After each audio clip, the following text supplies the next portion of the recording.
So ತುಂಬಾ ಗಾದೆ ಮಾತೆಲ್ಲ ನನಗೆ ಬಂದಿತ್ತು. ಇಲ್ಲ ನೀತು ನನ್ನ ಬಗ್ಗೆ ಗೊತ್ತಲ್ಲ ನಿನಗೆ, ನಾನು ಯಾರೇನೇ ಹೇಳಲಿ, ಯಾರು ಜನ ಏನಾದ್ರು ಅನ್ಕೊಳ್ಳಿ, ನಾನೇ ಆಟ ಆಡ್ತಾ ಇರೋದು. ಬರೀ ಇವಾಗ ಬೇರೆ ರೀತಿ ಆಟ ಆಡ್ತಿದ್ದಾರೆ, ಅದು ನನಗೂ ಇಷ್ಟ ಆಗ್ತಿಲ್ಲ. ಆರಾಮಾಗಿ ಕೂತ್ಕೊಂಡು ಆರಾಮಾಗಿ ಯೋಚಿಸ್ತಾ ಹಿಂಗ್ ಕಣ್ಣೆಲ್ಲ ನೋಡ್ತಾನೆ ಅವನು, ಯಾರು ಹೆಂಗೆ ಏನು ಅಂತ. ಇವಾಗ ಗೊತ್ತಾಯ್ತಾ ನಿಮ್ಗೆ? ಹೌದಾ ಹೌದಾ, ನನ್ಗೇನ್ ಬೇಡ, ಫ್ರೆಂಡ್ ಆಗಿರಿ ಸಾಕು. ಜಗಳ ಆಗಿದೆ ನನ್ನ ಅವನ ನಡುವೆ. ಹಾಯ್ ನೀತು ಮ್ಯಾಮ್, ನಮಸ್ತೆ. ನಮಸ್ತೆ, ಹೇಗಿದ್ದೀರಾ ಮ್ಯಾಮ್? ಚೆನ್ನಾಗಿದ್ದೀನಿ. ಓಕೆ ಮ್ಯಾಮ್, ಫಸ್ಟ್ 50 days ಮುಗಿಸ್ಕೊಂಡು ಬಂದಿದ್ದೀರಾ ಬಿಗ್ ಬಾಸ್ ಅಲ್ಲಿ. ಹೇಗೆ ಅನಿಸ್ತಿದೆ ಮ್ಯಾಮ್? ಹ್ಯಾಂಗ್ ಓವರ್ ಹೇಗೆ ಅನಿಸ್ತಿದೆ? ಹ್ಯಾಂಗ್ ಓವರ್ ಇನ್ನೂ ಅದೇ ಗುಂಗಲ್ಲಿದ್ದೀನಿ. ಬಟ್ ಮನೆಗೆ ಬಂದ್ಮೇಲೆ ತುಂಬ ಖುಷಿಯಾಗಿದ್ದೀನಿ. ನಮ್ಮ ತಾಯಿ ಮುಖ ನೋಡಿದೆ, ನಮ್ಮ ಅಕ್ಕನ ಮಕ್ಕಳು, ಬಿಸ್ನೆಸ್ ಹೇಗಿದೆ ಅಂತ ಚಿಂತೆ ಇತ್ತು. 50 days ಆದಮೇಲೆ ಅಟ್ಲೀಸ್ಟ್ ಅಲ್ಲಿವರೆಗೂ ಒಂದು ಜರ್ನಿನ ನಾನು ಹ್ಯಾಪಿಯಾಗಿ ನಾನು ಮುಗಿಸ್ಕೊಂಬಂದೆ ಅಂತ ಅನ್ನೋದೊಂದು ಖುಷಿ ಇದೆ. ಓಕೆ, ಹ್ಯಾಂಗ್ ಓವರ್ ಇದೆ. ಬಟ್ ಲೈಕ್ ನಂಗೆ ಸ್ವಲ್ಪ ಪ್ರತಾಪ್ ಒಂದು ಕಣ್ಮುಂದೆನೆ ಕಟ್ತಂಗಿದೆ. ಲೈಕ್ ಬರ್ಬೇಕಾದ್ರೆ ಅವ್ನು ಹತ್ತಿರೋದು, ಆ ಒಂದು ಪ್ರೀತಿನ ಅಯ್ಯೋ ಮಿಸ್ ಮಾಡ್ಕೋತಿದ್ದೀನಲ್ಲ ಅನ್ನೋದೊಂದಿದೆ. ಅದು ಬಿಟ್ರೆ ನೀವು ಬರ್ಬೇಕಾದ್ರೆ ತುಂಬಾ ಎಮೋಷನಲ್ ಆದ್ರು ಡ್ರೋನ್ ಪ್ರತಾಪ್ ಅವರು. ಹೌದು, ನೀವು ಕೂಡ ಎಮೋಷನಲ್ ಆದ್ರೆ, ಅದ್ರ ಬಗ್ಗೆ ಹೇಳೋದಾದ್ರೆ ಲೈಕ್ ನನ್ನ ಒಂದು ಪ್ರತಾಪ್ ಒಂದು ರಿಲೇಶನ್ಶಿಪ್ ಆಸ್ ದೀದಿ ಅಂತ ಒಂದು ಪ್ರೀತಿಯಿಂದ ಕರೀತಿದ್ದ, ನನಗೆ ಜಡೆ ಹಾಕಿದ್ದ ಅವನು. ಸೊ ಆ ಒಂದು ಕನೆಕ್ಷನ್ ಇತ್ತು. ಸೊ ಹಾಗಾಗಿ ನಾನು ಕ್ಯಾಪ್ಟನ್ಸಿ ಮಾಡ್ಬೇಕಾದ್ರೂ ಅಷ್ಟೇ, ಫಸ್ಟ್ ಕ್ಯಾಪ್ಟನ್ಸಿ ಮಾಡ್ಬೇಕಾದ್ರೂ ಅವನು ನನಗೆ ಹುರಿದುಂಬಿಸ್ತಿದ್ದ, ಕ್ಯಾಪ್ಟನ್ ಆಗ್ಬೇಕಕ್ಕ ನೀವು, ಹಿಸ್ಟ್ರಿ ಕ್ರಿಯೇಟ್ ಆಗುತ್ತೆ, ಇಡೀ ಇಂಡಿಯಾದಲ್ಲಿ ಯಾರೂ ಆಗಿಲ್ಲ. ಸೊ ಸೆಕೆಂಡ್ ಕ್ಯಾಪ್ಟನ್ ಆಗ್ಬೇಕಾದ್ರೂ ಅವನು ಅಷ್ಟು ನನಗೆ ಆಗ್ಲೇಬೇಕು ಅನ್ನೋ ಥರ ಪ್ರೋತ್ಸಾಹ ತುಂಬ್ತಿದ್ದ. ಗೆದ್ದ ತಕ್ಷಣನೇ ಅವ್ನು ಬಂದು ನನ್ನ ಎತ್ತಿ ಫುಲ್ ಜೋಶ್, ನಾನು ಗೆದ್ದಿಲ್ಲ, ಅವ್ನು ಗೆದ್ದಷ್ಟು ಅವ್ನು ಖುಷಿ ಪಡ್ತಿದ್ದ. ಸೊ ಹಾಗೆ ಬರ್ಬೇಕಾದ್ರೆ ಒಂದು ಸ್ವಲ್ಪ ಬೇಜಾರಾಯಿತು. ಓಕೆ, ಬರ್ಬೇಕಾದ್ರೆ ಕ್ಯಾಪ್ಟನ್ಸಿ ಕೊಟ್ರು ನಿಮ್ಗೆ. ಕ್ಯಾಪ್ಟನ್ಸಿ ಕೊಡ್ಬೇಕಾದ್ರೆ ಎಲಿಮಿನೇಷನ್ ಆಗ್ಬಿಟ್ರು, ಅದ್ರ ಬಗ್ಗೆ ಹೇಳೋದಾದ್ರಮ್ಮ? ನನಗೆ ಶಾಕ್ ಆಗಿತ್ತು. ಯಾಕಂದ್ರೆ ನಂಗೆ ಕ್ಯಾಪ್ಟನ್ಸಿ ಆದ್ಮೇಲೆ ನಾನು ಹೊರಗಡೆ ಬರ್ತೀನಿ ಅನ್ನೋದು ಮನಸ್ಸು ಇಲ್ಲ. ಬಟ್ ನನ್ಗಿಂತ ವೀಕ್ ಕಂಟೆಸ್ಟೆಂಟ್ಸ್ ಇದ್ರಲ್ಲಿ. ಸೊ ಮೇ ಬಿ ಲೈಕ್ ಗೊತ್ತಿಲ್ಲ, ಅದು ನನಗೆ ಹೊರಗಡೆ ಬಂದಾಗ ತುಂಬಾ ಜನ ಪ್ರೀತಿ ಮಾಡ್ತಿದ್ದಾರೆ, ತುಂಬಾ ಜನ ಹೇಳ್ತಾ ಇದ್ದಾರೆ ನಾವು ಓಟ್ ಹಾಕಿದ್ವಿ ಅಂತ. ಸೊ ಅದು ಯಾವ ರೀತಿ ಡಿಸಿಷನ್ ತಗೊಂಡಿದ್ದಾರೆ ಅಂತ ನನಗೆ ಗೊತ್ತಿಲ್ಲ.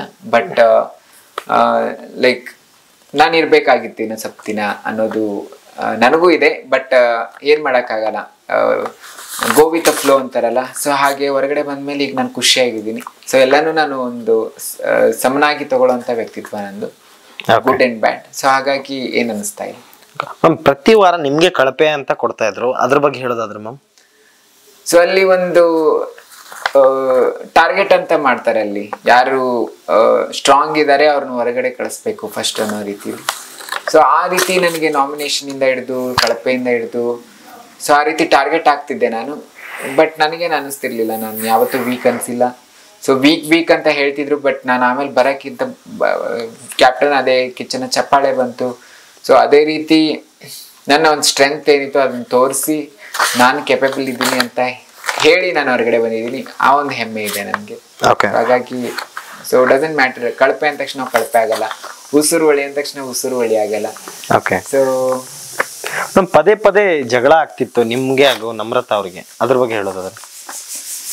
ನಮ್ರತಾ ನಂಗೆ ಯಾವಾಗ ಕಳಪೆ ಕೊಟ್ಲು, ನನಗನ್ನಿಸ್ತು ಅಲ್ಲೆಲ್ಲ ಗ್ಯಾಂಗ್ ಅಲ್ಲಿ ಮಾತಾಡ್ಕೊಂಡು, ಅಂದ್ರೆ ಒಬ್ರು ಹೇಳಿದ ತಕ್ಷಣ ಈಗ ಒಂದು ಗುಂಪಂತ ಇರುತ್ತಲ್ಲ, ಅದ್ರಲ್ಲಿ ಒಬ್ಬ ನನ್ನ ಹೆಸರು ತಗೊಂಡ್ರೆ ಎಲ್ಲರೂ ಹೆಸರು ತಗೊಂಡಿದ್ರು, ಲಾಯಲಿಟಿ ಇಲ್ಲ ಅಂತ ಅನ್ನೋದೊಂದು ಮಾತು ಬಂತು. ಸೊ ಹಾಗಾಗಿ ಆ ಜಗಳ ಆಗಿತ್ತು ಹೊರತಾಗಿ ಯಾವುದೋ ನಾನು ಪರ್ಸನಲ್ ತಗೊಂಡಿಲ್ಲ. ಯಾವುದು ಪರ್ಸನಲ್ ತಗೊಂಡಿಲ್ಲ, ಎಲ್ಲರ ಹತ್ರ ಜಗಳ ಆಡಿದ್ದೀನಿ ನಾನು ಚಿಕ್ಕ ಪುಟ್ಟ ವಿಚಾರಕ್ಕೆ. ಎಲ್ಲರೂ ಗಾಸಿಪ್ ಮಾಡ್ತಿದ್ರು, ಬಟ್ ನಾನು ಆನ್ ಫೇಸ್ ಹೇಳ್ತಿದ್ದೆ. ಸೊ ಅವ್ರಿಗೂ ನನಗೂ ವ್ಯತ್ಯಾಸ ಆ ಥರ ಇತ್ತು. ಓಕೆ ಮ್ಯಾಮ್, ನಿಮ್ಮ ಪ್ರಕಾರ ಬಿಗ್ ಬಾಸ್ ಒಳಗಡೆ ಇನ್ಫ್ಲುಯೆನ್ಸ್ ನಡೆಯುತ್ತಾ ನಿಮ್ಮ ಪ್ರಕಾರ? 100% ನಡೆಯುತ್ತೆ. ಯಾಕಂದ್ರೆ ಅಲ್ಲಿ ಪ್ಯಾಂಪರಿಂಗ್ ಬೇಕಾಗಿರುತ್ತೆ ನಮ್ಗೆಲ್ಲರಿಗೂ. ಒಬ್ರು ನಮಗೋಸ್ಕರ ಯಾರೋ ಇದ್ದಾರೆ ಅಂತಂದಾಗ ಅವ್ರು ಬಿಟ್ಕೊಡೋಕ್ಕೂ ಆಗಲ್ಲ. ಅವ್ರು ಒಂದು ಮಾತು ಹೇಳಿರ್ತಾರೆ, ಈ ಥರ ಮಾಡು ಅಂತ ಹೇಳಿರಲ್ಲ, ಈ ಥರ ಪಾಯಿಂಟ್ ಹೇಳಿರ್ತಾರೆ. ಓಕೆ, ಈ ಥರ ಹೇಳಿದಾರೆ ಅಂದರೆ ನಾನು ಅವ್ರನ್ನ ಫಾಲೋ ಮಾಡಬೇಕು ಅನ್ನೋ ಥರ ಇನ್ಫ್ಲುಯೆನ್ಸ್ ಆಗೋ ಚಾನ್ಸಸ್ ಇದೆ ಬಿಗ್ ಬಾಸ್ ಮನೆಯಲ್ಲಿ. ಸ್ಟ್ಯಾಂಡ್ ತಗೋಬೇಕು ಎಲ್ಲರೂ, ಆವಾಗಲೇ ಅವ್ರ ವ್ಯಕ್ತಿತ್ವ ಕಾಣುತ್ತೆ. ಅವರಾಗಿ ಜನರಿಗೂ ಗೊತ್ತಾಗುತ್ತೆ, ಓಕೆ ಅವ್ರಾಗಿದ್ದಾರೆ, ಅವ್ರ ಡಿಸಿಷನ್ ಕರೆಕ್ಟ್ ಆಗಿದೆ ಅನ್ನೋದು ಹೊರಗಡೆ ಬರುತ್ತೆ. ಮ್ಯಾಮ್ ಪ್ರತಿ ವಾರ ಎಲಿಮಿನೇಷನ್ ಆದಾಗ ನಿಮ್ಗೆ ಏನು ಅನಿಸ್ತಾಯಿತ್ತು ಮ್ಯಾಮ್? ನೀವು ಆಡ್ತಾ ವೀಕ್ಲಿ ನೀವು ಸ್ಟ್ರಾಂಗ್ ಆಗ್ತಾನೆ ಹೋದ್ರಿ. ಪ್ರತಿ ವಾರ ಎಲಿಮಿನೇಷನ್ ಆದಾಗ ಅದು ಸುದೀಪ್ ಸರ್ ಒಂದು ಶೋ ಬಂದಾಗ ನಿಮ್ಗೆ ಹೇಗೆ ಅನಿಸ್ತಿತ್ತು? ವಾರ ನಾನು ಎಲಿಮಿನೇಷನ್ ಆಗ್ತಿದ್ದೆ, ಅಲ್ಲಿ ಸೆಂಟರ್ ಕೂತಾಗ ಸರ್ ನನಗೆ ಬುದ್ಧಿವಾದ ಹೇಳ್ತಾನೆ ಇದ್ರು, ನೀತು ಅವರೇ ಈ ಥರ. ಅವಾಗ ನನಗೆ ಹೆಂಗೆ ಅನಿಸ್ತಿತ್ತು, ಓಕೆ ಇಲ್ಲಿ ನಾನು ಫ್ಯಾಮಿಲಿಲಿ ನಾನು ಕರೆಕ್ಟ್ ಆಗಿಲ್ಲ ಅಂತ ಅವ್ರು ನಾಮಿನೇಷನ್ ಮಾಡ್ತಾ ಇದ್ದಾರೆ. ಸೊ ಅದಕ್ಕೋಸ್ಕರ ಫ್ಯಾಮಿಲಿಯವ್ರ ಜೊತೆ ಜಾಸ್ತಿ ಜಗಳ ಮಾಡೋದು ಬೇಡ, ಆರಾಮಾಗಿರೋಣ. ಸೊ ಅವಾಗ ನಾಮಿನೇಷನ್ ಅದು ಭಯ ಇರಲಿಲ್ಲ ನನಗೆ. ನಾಮಿನೇಷನ್ ಬಂದ ತಕ್ಷಣ ಇದು ಅಂದರೆ ಲೈಕ್ ಎಲ್ಲೋ ನಾನು ತುಂಬ ಜಾಸ್ತಿ ಮಾತಾಡ್ತಿದ್ದೀನೇನೋ ಒಂದು ಊಟದ ಚಿಕ್ಕ ಪುಟ್ಟ ವಿಚಾರವಾಗಿ ಅನ್ನೋದು ಅದೊಂದು ಪಾಯಿಂಟ್ ಬಂತು. ಬಟ್ ನಾಮಿನೇಷನ್ ನಾನು ಯಾವತ್ತೂ ಭಯ ಪಟ್ಟಿಲ್ಲ. ನಂಗೆ ಏನೇ ಇದ್ರು ಅವ್ರು ನಾಮಿನೇಟ್ ಮಾಡೇ ಮಾಡ್ತಾರೆ, ಕಳಪೆ ಕೊಡ್ತಾರೆ. ಯಾಕಂದ್ರೆ ನಾನು ವಾಪಸ್ ಕೇಳ್ತಿರ್ಲಿಲ್ಲ ಯಾಕೆ ಕೊಟ್ಟೆ, ಯಾಕೆ ಮಾಡಿದೆ ಅಂತ. ಬೇರೆಯವ್ರಾಗಿದ್ರೆ ಒಂದ್ಸತಿ ನಾಮಿನೇಷನ್ ಬಂದ ತಕ್ಷಣ ಯಾಕೆ ಕೊಟ್ಟೆ, ಏನಾಯ್ತು, ನಾನು ಚೆನ್ನಾಗೇ ಇದ್ದೆ, ನೀನು ಲಾಯಲ್ ಆಗಿಲ್ಲ, ಇದಿಲ್ಲ ಅಂತ ವಾದ ಮಾಡ್ತಿದ್ರು. ನನ್ಗೆ ಯಾವಾಗ ಜೋಕರ್ ಕೊಟ್ಟಿದ್ರು, ಗುಲಾಮ್ ಅಂತಲ್ಲ ಇದು ನಗೆ ಪಾಟಲ್ ಅಂತ ಕೊಟ್ಟಿದ್ರು. ಸೊ ತುಂಬಾ ಗಾದೆ ಮಾತೆಲ್ಲ ನನಗೆ ಬಂದಿತ್ತು. ಸೊ ಹಾಗಾಗಿ ನನ್ನ ಸೀರಿಯಸ್ ಆಗಿ ತಗೊಂಡಿದ್ದೆ. ಓಕೆ ಮ್ಯಾಮ್, ನಿಮ್ಗೊಂದು ಪತ್ರ ಬರುತ್ತೆ ನೀವು ಆನೆ ತರ ಇರಿ ಅಂತ. ವಿನಯ್ ಅವ್ರು ನಿಮ್ಮನ್ನ ಟಾರ್ಗೆಟ್ ಮಾಡ್ತಾರ ಅವಾಗ? ಇಲ್ಲ, ನನಗೆ ಆನೆ ತರ ಬಂದಿರ್ಲಿಲ್ಲ. ನನಗೆ ಫುಟ್ಬಾಲ್ದು ಪತ್ರ ಬಂದಿತ್ತು. ಫುಟ್ಬಾಲ್ ಗಾಳಿ ಇಲ್ದಿರೋ ಫುಟ್ಬಾಲು, ಗಾಳಿ ತುಂಬಿಸಿ ಅವಾಗ ಸ್ಟ್ರಾಂಗ್ ಆಗ್ತೀರಾ, ಅವಾಗ ಚೆನ್ನಾಗಿ ನೀವು ಆಟ ಆಡ್ಬೋದು ಅನ್ನೋ ಥರ ಮೆಸೇಜ್ ಬಂದಿತ್ತು. ನೀವು ಕೋರ್ಟಲ್ಲಿ ಇದ್ದೀರಾ, ಸದ್ದು ಮಾಡಿ, ಇಲ್ಲಾಂದ್ರೆ ಇವರೆಲ್ಲ ತುಳಿದಾಕ್ಬಿಡ್ತಾರೆ ಅನ್ನೋದೊಂದು ಪಾಯಿಂಟ್ ಇತ್ತು. ಸೊ ಹಾಗೆ ನನ್ನ ಗಾಳಿನ ನಾನು ತುಂಬಿಸ್ಕೊಂಡೆ, ಸ್ಟ್ರಾಂಗ್ ಆಗಿ ಆಡಿದೆ, ಕ್ಯಾಪ್ಟನ್ಸಿ ಆದೆ, ನನ್ನ ಸ್ಟ್ಯಾಂಡ್ನ ತಗೊಂಡೆ ನಾನು ಕ್ಯಾಪ್ಟನ್ಸಿ ಆಟದಲ್ಲೂ. ಸೊ ಎಲ್ಲರ ಥರನೂ ನನ್ನ ಒಂದು ವ್ಯಕ್ತಿತ್ವ ಏನಿದೆ ಅದು ಹೊರ ಬಂದಿದೆ ಅನ್ನೋದು ನನ್ನ ಒಂದು ಆಟದ ವೈಖರಿ. ಮ್ಯಾಮ್, ನಮ್ರತ್ ಅವರಿಗೆ ಚಮಚ ಅನ್ನೋದೊಂದು ವರ್ಡ್ ಬಂದಿತ್ತು, ಅದ್ರ ಬಗ್ಗೆ ಹೇಳೋದಾದ್ರೆ ಮ್ಯಾಮ್ ಕರೆಕ್ಟಾ ನಿಮ್ಮ ಪ್ರಕಾರ? ನಾನು ಬಂದ ತಕ್ಷಣನೇ ಅವ್ರಿಗೆ ಹೇಳಿದೆ, ನಾನು ಈ ಥರ ಬಂದಿದೆ ಅಂದರೆ ಏನೋ ಒಂದು ಕಾರಣ ಇದೆ, ಏನೋ ಒಂದು ಮೆಸೇಜ್ ಇದೆ ಇದರಲ್ಲಿ, ಸೀರಿಯಸ್ ಆಗಿ ತಗೊಳ್ರಿ, ವಿನಯ್ನ ಸ್ವಲ್ಪ ನೋಡ್ಕೊಂಡು ಆಟ ಆಡ್ರಿ. ಇಲ್ಲ ನೀತು, ನನ್ನ ಬಗ್ಗೆ ಗೊತ್ತಲ್ಲ ನಿನಗೆ, ನಾನು ಯಾರೇನೇ ಹೇಳಲಿ, ಯಾರು ಜನ ಏನಾದರೂ ಅಂದ್ಕೊಳ್ಳಿ, ನಾನೇ ಆಟ ಆಡ್ತಾ ಇರೋದು, ನಾನು ಯಾರಿಗೂ ಇನ್ಫ್ಲುಯೆನ್ಸ್ ಆಗ್ತಿಲ್ಲ, ನಾನು ಕರೆಕ್ಟಾಗಿ ಆಟ ಆಡ್ತಿದ್ದೀನಿ ಅನ್ನೋದು ಒಂದು ಮಾತು ಬಂತು. ಸೊ ಅದಾದಮೇಲೆ ಈಗ ಆಸ್ ಎ ಫ್ರೆಂಡ್ ಆಗಿ ನಾನು ಎಷ್ಟು ಹೇಳಬೇಕು ಅಷ್ಟು ಹೇಳಿದೆ. ಬಟ್ ಅದಾದಮೇಲೆ ಅವ್ರು ಅರ್ಥ ಮಾಡ್ಕೋಬೇಕಾಗಿತ್ತು, ಅರ್ಥ ಮಾಡ್ಕೊಳ್ಳಿಲ್ಲ. ಬಟ್ ನಾನು ಅರ್ಥ ಮಾಡಿಕೊಂಡು ಹಳ್ಳಿಕಾರ್ ವಿಚಾರ ಯಾವಾಗ ಬಂತು, ನಾನು ಆನ್ ಪಾಯಿಂಟ್ ನಾನು ಹೇಳಿ ನಾನು ಹೊರಗಡೆ ಬಂದೆ ಆ ಟೀಮಿಂದ. ಓಕೆ, ನಮ್ಮ ಹಳ್ಳಿಕಾರ್ ಅಂತಂದ್ರೆ ಸಂತೋಷ್ ವರ್ತೂರ್ ಅವರ ಕೆಲವೊಂದು ಶಾಕಿಂಗ್ ನ್ಯೂಸ್ಗಳು ಕೇಳಿ ನಿಮ್ಗೆ ಆಶ್ಚರ್ಯ ಆಯ್ತಾ ಮ್ಯಾಮ್? ನಂಗೆ ಒಳಗಡೆ ಕೇಳಿದೆ ಒಂದು ಸ್ವಲ್ಪ ಮಾತುಗಳು. ಸೊ ಅವರಲ್ಲಿ ನಾರ್ಮಲ್ ಕಾನ್ವರ್ಸೇಷನ್ ಆಯಿತು. ಬಟ್ ಅವ್ರು ಹೇಳ್ತಿದ್ರು ಹೊರಗಡೆ ನಂದು ತುಂಬ ದೊಡ್ಡದಾಗಿ ಏನೋ ಆಗಿದೆ ಅಂತ. ಸೊ ಇಷ್ಟು ದೊಡ್ಡದಾಗಿದೆ ಅಂತ ನಂಗೆ ಗೊತ್ತಿರ್ಲಿಲ್ಲ. ಫಸ್ಟ್ ಅವ್ರ ಮದುವೆ ವಿಚಾರ, ಆಮೇಲೆ ಅವ್ರಿಗೆ ಒಂದು ಮಗು ಇದೆ ಅನ್ನೋದು ವಿಚಾರ, ಆಮೇಲೆ ಹುಲಿ ಉಗುರು, ಈ 3 ವಿಷಯ ನಿಮ್ಗೆ ಹೇಳ್ಕೊಂಡಿದ್ರಾ? ಇಲ್ಲ, ಅವ್ರದ್ದು ಪರ್ಸನಲ್ ಒಂದು ಲವ್ ಸ್ಟೋರಿ ಆ ಥರ ಇದೆ ಅಂತ ಹೇಳ್ಕೊಂಡಿದ್ರು. ಹೊರಗಡೆ ಏನೋ ಒಂದು ದೊಡ್ಡ ಸಿಚುವೇಶನ್ ಆಗಿದೆ ಅಂತ ಹೇಳ್ಕೊಟ್ಟಿದ್ರು. ಬಟ್ ಮದುವೆದು ಹೇಳ್ಕೊಂಡಿರ್ಲಿಲ್ಲ. ಬಟ್ ಹೊರಗಡೆ ಬಂದ್ಮೇಲೆ ತುಂಬ ಶಾಕ್ ಆಯಿತು ನನಗೆ. ನಾನು ಯಾವತ್ತು ಅವ್ರವ್ರ ಪರ್ಸನಲ್ ಲೈಫ್ಗೆ ನಾನು ರೆಸ್ಪೆಕ್ಟ್ ಕೊಡ್ತೀನಿ, ಅವ್ರದ್ದೇ ಆದಂಥ ಪರ್ಸನಲ್ ಲೈಫ್ ಅದು. ಸೊ ಇಂಡಿವಿಜುವಲ್ ಲೈಫು, ಮನೆ ಒಳಗಡೆ ಹೇಗಿದ್ರು ಅನ್ನೋದು ನನಗದು ಪಾಯಿಂಟ್ ಆಗುತ್ತೆ. ಸೊ ಮನೆ ಒಳಗಡೆ ಚೆನ್ನಾಗಿದ್ರು, ಆಸ್ ಎ ಫ್ರೆಂಡ್ ಆಗಿ, ಆಸ್ ಎ ಬ್ರದರ್ ಆಗಿ ಯಾವ ರೀತಿ ಇರಬೇಕು ಆ ರೀತಿ ನಾನು ಅವರಲ್ಲಿ ಕಂಡಿದ್ದೀನಿ. ಸಪೋರ್ಟು ಅಷ್ಟೇ. ಬಿಗ್ ಬಾಸ್ ಮನೆಯಿಂದ ಡೈರೆಕ್ಟ್ ಆಗಿ ಜೈಲ್ಗೆ ಹೋದ್ರು. ಅದು ಜೈಲ್ಗೆ ಹೋಗಿ ಬಂದಾದ್ಮೇಲೆ ಪದೇ ಅವ್ರ ಮೇಲೆ ಪ್ರಾಬ್ಲಮ್ ಬರ್ತಾನೆ ಇತ್ತು. ಆಮೇಲೆ ಅವ್ರ ಮಾವ ಹೇಳಿದ್ದು ಮ್ಯಾರೇಜ್ ಫೋಟೋಸ್ ಎಲ್ಲ ತೋರಿಸಿ ಮದುವೆ ಆಗಿದೆ, 2 ವರ್ಷದ ಮಗು ಇದೆ ಅಂತೆಲ್ಲ ಹೇಳ್ಕೊಂಡಿದ್ರು ಮೀಡಿಯಾ ಮುಂದೆ ಬಂದು. ಸೊ ಅದೇ ಇದೆಲ್ಲ ನಾನು ಕೇಳಿದಾಗ, ಈಗ ಅವ್ರ ಪರ್ಸನಲ್ ಲೈಫ್ ಇದು, ಈಗ ನಾವು ಮಾತಾಡೋಕ್ಕೆ ಯಾವುದೇ ಹಕ್ಕಿಲ್ಲ. ಸೊ ಅವರು ಕಾನೂನು ರೀತಿಯಿಂದ ಯಾವ ಶಿಕ್ಷೆ ಆಗಬೇಕು, ಯಾವುದು ಕರೆಕ್ಟು, ಯಾವ್ದು ತಪ್ಪು ಅನ್ನೋದು ಕಾನೂನು ಡಿಸಿಷನ್ ತಗೊಳುತ್ತೆ. ಅವರ ಫ್ಯಾಮಿಲಿಯವ್ರ ಡಿಸಿಷನ್ ತಗೋತಾರೆ. ನೀವು ಮಾತಾಡಿದ್ರೆ ತಪ್ಪಾಗುತ್ತೆ ಅದು. ಸೊ ಅವರ ಒಂದು ಪರ್ಸನಲ್ ಲೈಫ್. ಓಕೆ ಮೇಡಮ್, ಈ ಸಂಗೀತ ಅವರು ಟೀಮ್ ಚೇಂಜ್ ಮಾಡಿದ್ದು ಯಾವ್ದಾರು ಒಂದು ಸ್ಟ್ರಾಟಜಿ ಇತ್ತ ಮ್ಯಾಮ್? ಸಂಗೀತ ಏನಕ್ಕೆ ಟೀಮ್ ಚೇಂಜ್ ಮಾಡ್ಕೊಂಡ್ರು?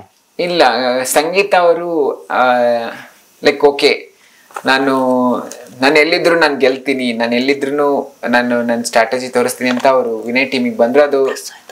ಅದು ಗೆಲ್ಲಕ್ ಆಗ್ಲಿಲ್ಲ.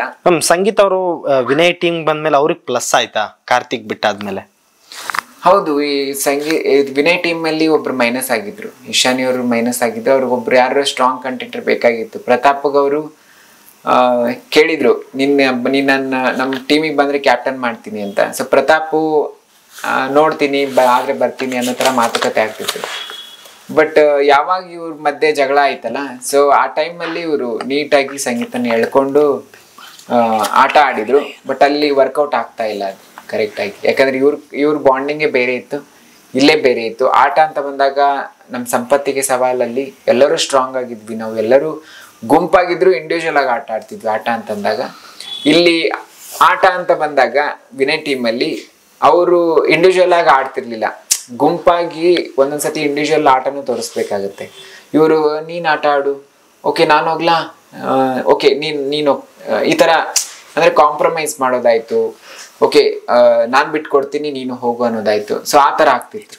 ಸೊ ಹಾಗಾಗಿ ಅದು ಕರೆಕ್ಟ್ ಆಗಿ ಆಗ್ತಿರ್ಲಿಲ್ಲ ಸಂಗೀತ ವಿಚಾರದಲ್ಲಿ. ಓಕೆ ಮ್ಯಾಮ್, ನಿಮ್ ಪ್ರಕಾರ ಬಿಗ್ ಬಾಸ್ ಅಲ್ಲಿ ನಿಜವಾದ ಆನೆ ಅಂದ್ರೆ ವಿನಯ್ ಅವರ? ಯಾಕಂದ್ರೆ ಅವ್ರಿಗೆ ಕರೆಕ್ಟ್ ಆಗಿ ಟಕ್ಕರ್ ಕೊಡೋರು ನೀವು ಒಬ್ಬರೇ ಈಗ ಆದ್ರಿ. ಈಗ ನೀವು ಹೊರಗಡೆ ಬಂದಿದ್ದೀರಾ, ಈಗ ವಿನಯ್ ಅವ್ರು ಎಷ್ಟು ಸ್ಟ್ರಾಂಗ್ ಆಗ್ಬೋದು ಮ್ಯಾಮ್? ಸೊ ವಿನಯ್ ಅವರು ಆಕ್ಚುಲಿ ಬಳೆ ವಿಚಾರ ಆದ್ಮೇಲೆ ಒಂದ್ ಸ್ವಲ್ಪ ಡೌನ್ ಆಗಿದ್ದಾರೆ. ನಾನ್ ನೋಡಿರುವಂತ ವಿನಯ್ ಬೇರೆ. ಆಮೇಲೆ ಅವರು ಬರೀ ಇವಾಗ ಬೇರೆ ರೀತಿ ಆಟ ಆಡ್ತಿದ್ದಾರೆ, ಅದು ನನಗೂ ಇಷ್ಟ ಆಗ್ತಿಲ್ಲ. ತುಂಬಾ ಅವರು ಇನ್ಫ್ಲುಯೆನ್ಸ್ ಮಾಡಲ್ಲ, ಅವರು ಒಂಥರ ಡಿಫ್ರೆಂಟ್ ಆಗಿ ಇನ್ಫ್ಲುಯೆನ್ಸ್ ಮಾಡ್ತಾರೆ. ಸೊ ಒಂದೊಂದ್ಸತಿ ಸ್ವೀಟ್ ಅನಿಸ್ತಿತ್ತು ನಮ್ಗೆ, ಒಂದೊಂದ್ಸತಿ ಏನಪ್ಪಾ ಈ ತರ ಆಡ್ತಾರೆ ಇವರು ವಿನಯ್ ಅಂತ ಆತರ ಅನಿಸ್ತಿತ್ತು. ಸೊ ಹಾಗಾಗಿ ಇಲ್ಲಿ ರಿಯಲ್ ಆನೆ ಅಂದ್ರೆ ಪ್ರತಾಪ್ ಅಂತಾನೆ ಹೇಳ್ಬೋದು. ಯಾಕಂದ್ರೆ ಸ್ಲೋ ಅಂಡ್ ಸ್ಟಡಿ, ಆರಾಮಾಗಿ ಕೂತ್ಕೊಂಡು ಆರಾಮಾಗಿ ಯೋಚಿಸ್ತಾ ಹಿಂಗ್ ಕಣ್ಣೆಲ್ಲ ನೋಡ್ತಾನೆ ಅವನು, ಯಾರು ಹೆಂಗೆ ಏನಂತ ಫುಲ್ ಸ್ಕ್ಯಾನ್ ಮಾಡ್ತಾನೆ.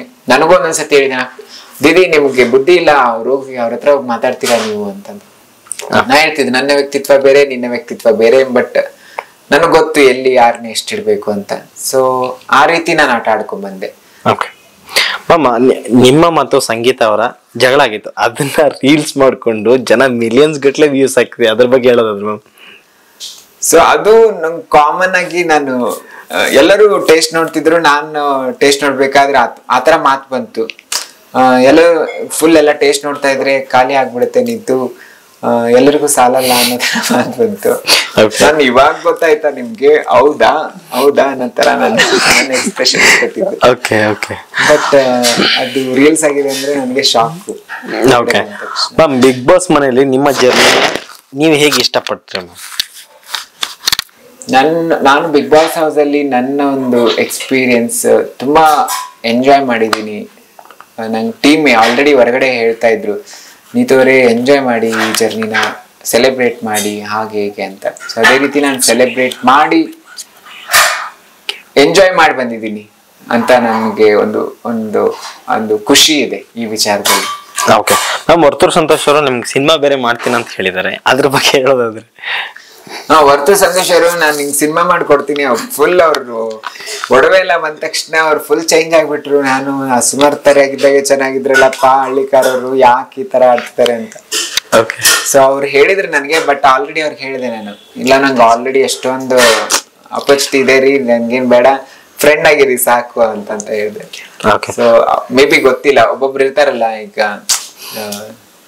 ಹೇಳಿದ ತಕ್ಷಣ ಒಬ್ರು ಇದನ್ ಮಾಡಕ್ ಹೋಗ್ತಾರೆ, ಓಕೆ ನನಗೊಂದ್ ಚಾನ್ಸ್ ಕೊಡಿ ಹೆಂಗೆ ಮಾಡ್ತಾರೆ.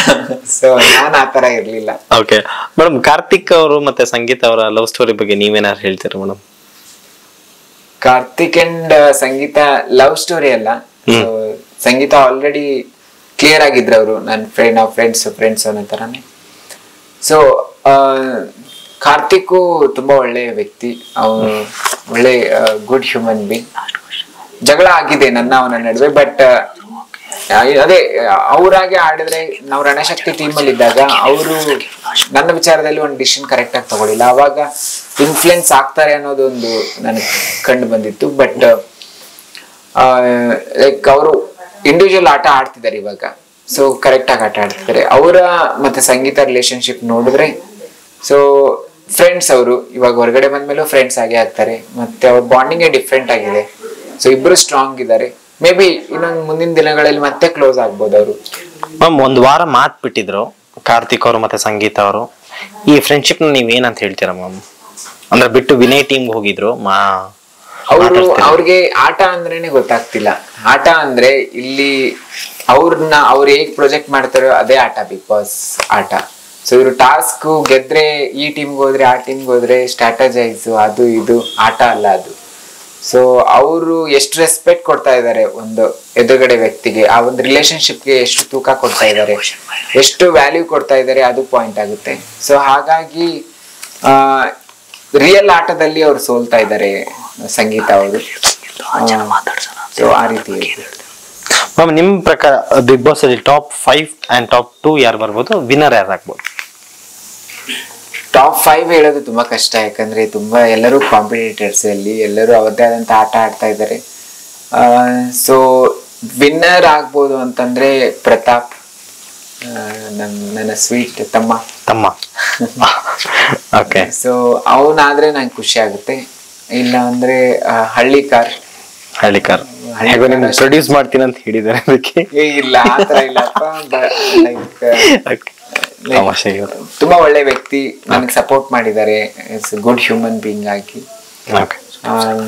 ನಮ್ಮವರ ಕಾನ್ವರ್ಸೇಷನ್ ಆಯ್ತು, ತುಂಬಾ ಡೀಪ್ ಆಗಿರ್ತಿತ್ತು. ಒಂದು ಯಾವುದೇ ಟೈಮಲ್ಲೂ ನೀತು ಅಂತ ಇದನ್ ಮಾಡಿ ನೀತು ಬಾ ಇಲ್ಲಿ ಕೂತ್ಕೋ ಅಂತ ಹೇಳಿ ನನ್ನ ಹತ್ರ ಕೂತ್ಕೊಂಡು ಚೆನ್ನಾಗಿ ಮಾತಾಡ್ತಾ ಇದ್ವಿ ನಾವು. ಸೊ ಆ ರೀತಿ ವಿನ್ನರ್ ಆಗೋ ಎಲ್ಲ ಕೆಪಬಿಲಿಟೀಸು ಇದೆ ಹಳ್ಳಿಕಾರ್ಗೆ. ಬಟ್ ಅವ್ರೊಂದ್ ಸ್ವಲ್ಪ ಓಪನ್ ಆಗಿ ಮಾತಾಡ್ಬೇಕು. ಸುದೀಪ್ ಸರ್ ಏನಾದ್ರು ಕೇಳಿದಾಗ ಆನ್ ಪಾಯಿಂಟ್ ಮಾತಾಡಿ ಅವ್ರ ಆಟನ ಸ್ಟಾರ್ಟ್ ಮಾಡ್ಕೊಂಡ್ರೆ 100% ಅವರು ವಿನ್ ಆಗ್ಬೋದು. ಹಾಗೆ Tanisha, Karthik. Okay. So ma'am Michael ಅವರು ಚೆನ್ನಾಗಿ ಕನ್ನಡ ಮಾತಾಡ್ತಿದ್ದಾರೆ, ಅದ್ರ ಬಗ್ಗೆ ಹೇಳೋದಾದ್ರೆ? ಸೊ ಶಿಸ್ತಿನ ಸಿಪಾಯಿ ಮೈಕಲ್. ಸೊ ನಂಗೆ ಒಂದ್ಸತಿ ಆಶ್ಚರ್ಯ ಆಗ್ಬಿಡ್ತು, ಕಾರ್ತಿಕ್ಗೆ ಕೌಂಟರ್ ಕೊಡ್ತಾ ಇದಾರೆ, ಕೌಂಟರ್ ಮೇಲೆ ಕೌಂಟರ್. ಕನ್ನಡ ಪದಗಳನ್ನ ಎಷ್ಟು ಕನಸಿನ ಲೋಕದಲ್ಲಿ ಜಾರಿ ಹೋಗಿದ್ದಾರೆ, ಅವರ ಬಟ್ಟೆಗಳನ್ನು ಹಾಕಿದ್ದಾರೆ, ಹಾಗೆ ಹೀಗೆ ಅಂತ ಸ್ಪಷ್ಟ ಕನ್ನಡವಾಗಿ ಮಾತಾಡ್ತಾ ಇದ್ದ. ತುಂಬಾ ಖುಷಿ ಆಗ್ತಿತ್ತು ನೋಡಿ.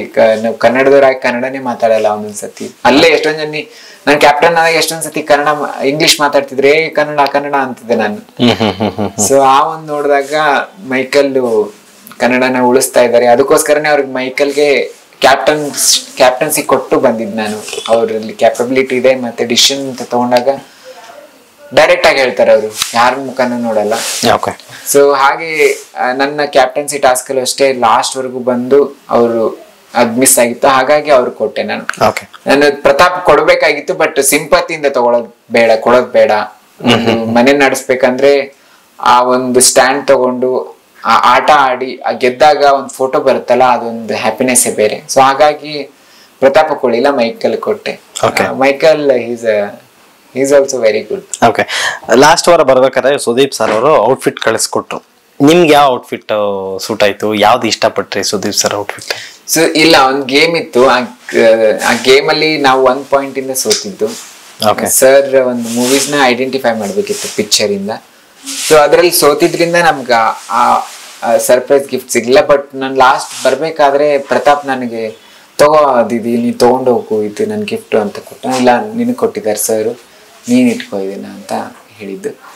ಸೊ ಸುದೀಪ್ ಸರ್ ಹೇಳಿದ್ರು, ನಾನು ನಿಮಗೂ ತಲುಪಿಸುವಂತ ಕೆಲಸ ಮಾಡ್ತೀನಿ, ಅಂದ್ರೆ ಏನಾದ್ರು ಗಿಫ್ಟ್ ಕೊಡ್ತೀನಿ ಅನ್ನೋ ತರ ಹೇಳ್ತಿದ್ರು ಬೇರೆ ಇದ್ರಲ್ಲಿ. ಸೊ ಅವ್ರ ಮಾತುಗಳೇ ಒಂದ್ ಗಿಫ್ಟ್. ಅವ್ರ ಜೊತೆಗೆ ಒಂದ್ ಸ್ಟೇಜ್ ಶೇರ್ ಮಾಡಿದ್ವಿ, ಅದೇ ಒಂದ್ ದೊಡ್ಡ ಗಿಫ್ಟ್ ಅಲ್ವಾ? ಸೊ ಆ ಒಂದು ಮೂಮೆಂಟ್ ನ ಯಾವಾಗ್ಲೂ ಚೆರಿಷ್ ಮಾಡ್ತಾ ಇರ್ತೀನಿ. ಈ ಬಿಗ್ ಬಾಸ್ ಜನರನ್ನ ಒನ್ ವರ್ಡ್ ಅಲ್ಲಿ ಹೇಳೋದಾದ್ರೆ? ಬಿಗ್ ಬಾಸ್ ಅನ್ನೋದು ಒಂದು ಪರ್ಸನಾಲಿಟಿ, ಒಂದು ರಿಯಾಲಿಟಿ.